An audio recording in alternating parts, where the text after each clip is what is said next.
Hi guys, இன்னைக்கு நம்ம வீட் ரெட் சாஸ் பாஸ்தா செய்ய போகிறோம். அடுப்பை டவுன் ஆன் பண்ணிட்டு இந்த சாஸ் செய்யறதுக்கு வந்துட்டு நான் கொஞ்சம் தண்ணி ஊற்றிக்கிறேன் இருக்குல்ல. ஸோ அதை வந்து நான் போட்டுக்கிறேன், ஏற்ற மாதிரி எடுத்துக்கலாம். ஸோ வந்து நான் தக்காளியை வந்து ரெண்டாக வெட்டிட்டு இதில் போட்டுக்கலாம். இதை வந்து நல்லா பாயில் இப்படி இருக்கா, இதை வந்து இப்படி எடுத்து இப்படி மடிச்சு இப்படி இருக்கா வந்து இப்படி செஞ்சு பாஸ்தாவை வேக வச்சு லைக் இதை ஸ்டெயின் பண்ணி வச்சிருக்கேன். ஓகேவா, நான் வந்து நான் ஒரு 2 ஸ்பூன் ஊற்றிக்கிறேன். என்ன ஓகேவா, இந்த சாப்டு கார்லிக் போட்டுக்கிறேன். ஸோ இதெல்லாம் சாப்பிட்டேன். ஒரு வெங்காயம் நான் அரைஞ்சி வச்சுட்டு அதை போட்டுக்கிறேன்.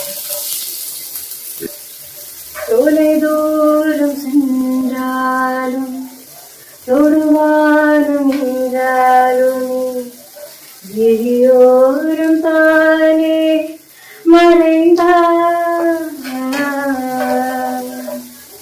வீரோடு முன்பே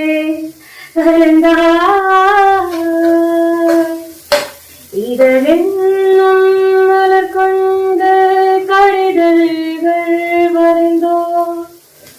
கொஞ்சமா உப்பு போட்டுக்கிறேன், ஒரு கையை அரிஞ்சு வச்சிருக்கேன், கோஸ் போட்டுக்கிறேன். இது ஆப்ஷனல், உங்களுக்கு என்ன வெஜிடபிள் வேணுமோ அதை போட்டு வச்சுக்கல டேஸ்டா அதை கை வச்சு. ஸோ அதை போட்டுக்கலாம். சாஸ் கூட நீங்க வாட்டர்ல சேர்த்துக்கலாம். கொஞ்சமா கெச்சப் போட்டுக்கலாம். அதாவது ஒரு பாஸ்தா நான் போட்டுக்கிறேன் சேர்த்து. Mix it well and you will get an amazing pasta here.